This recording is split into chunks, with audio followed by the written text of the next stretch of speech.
Assalamualaikum. Hai guys. So, kita akan masuk kepada topik yang pertama, yaitu pengenalan kepada sistem sebutan. 拼音介绍.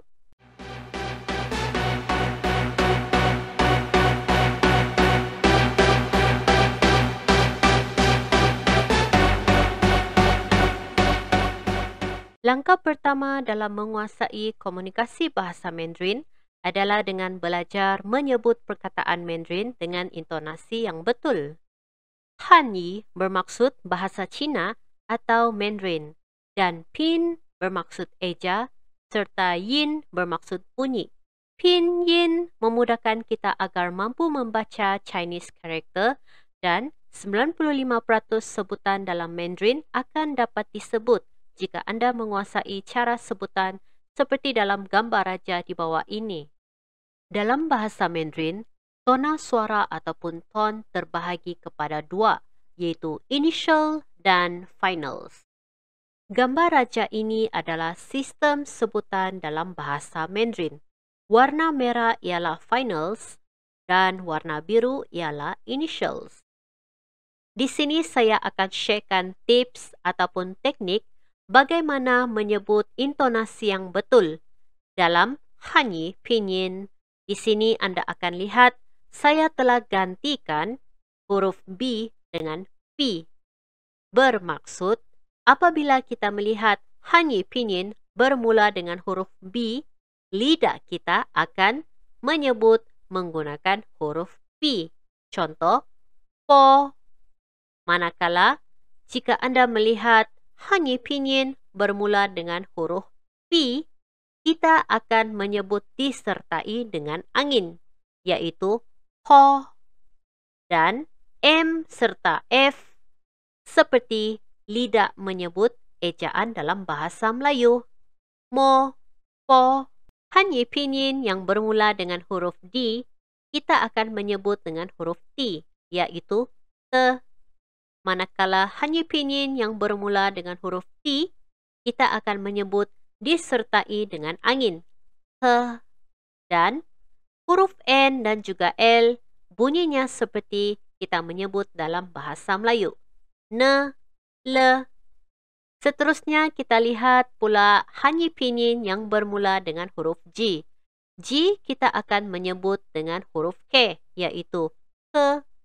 Manakala Hanyi Pinyin yang bermula dengan huruf K, kita akan menyebut disertai dengan angin juga, yaitu ke. Dan Hanyi Pinyin yang bermula dengan huruf H, seperti kita menyebut mo, fo, ne, le, he, yaitu tidak ada apa-apa perubahan dari segi ejaan dan juga tidak mempunyai angin.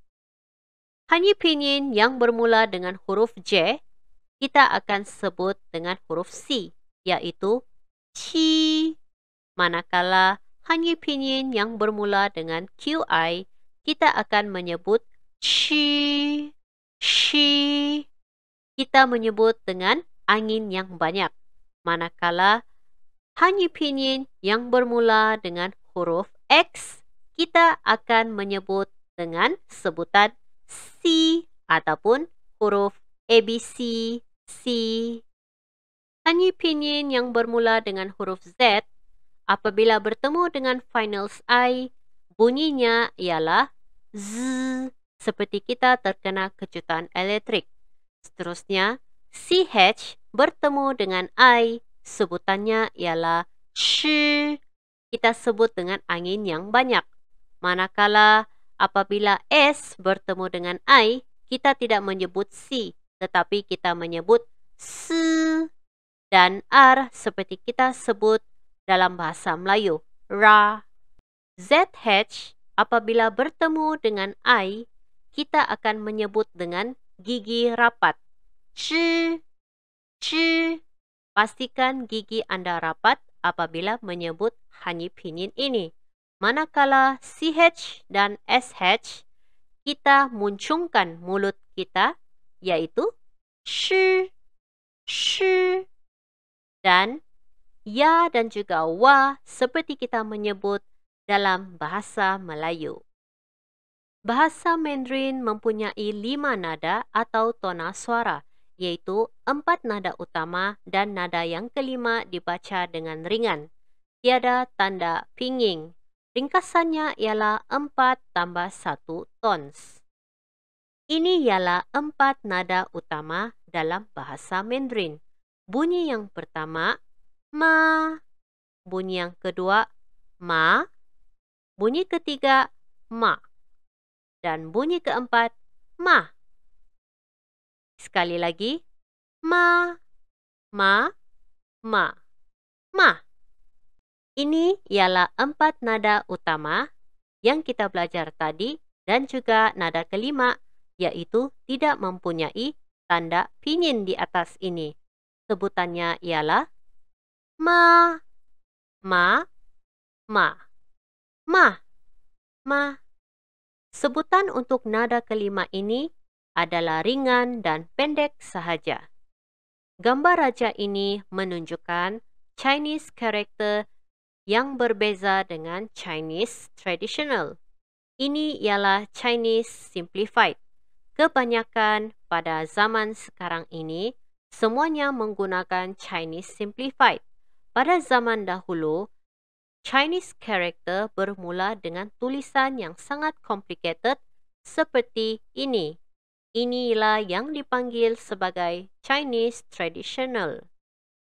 Nada kedua dan ketiga perlu diberi tumpuan lebih kerana bagi seorang beginner ianya agak rumit untuk disebut. Anda boleh merujuk website di bawah ini untuk lebih memahami cara sebutan. Dalam bahasa Mandarin juga mempunyai beberapa peraturan yang patut kita ketahui.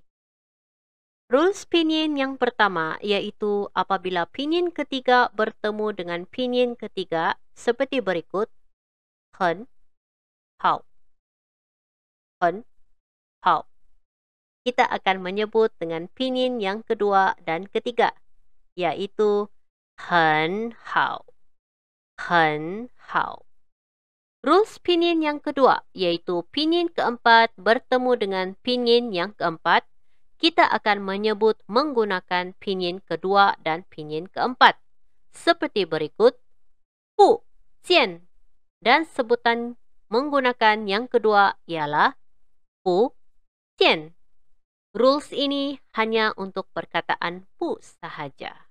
Pinyin yang ketiga iaitu apabila pinyin pertama bertemu dengan pinyin yang pertama, kita akan sebut dengan pinyin keempat dan pertama, yaitu i, jia. Sebutannya i, jia.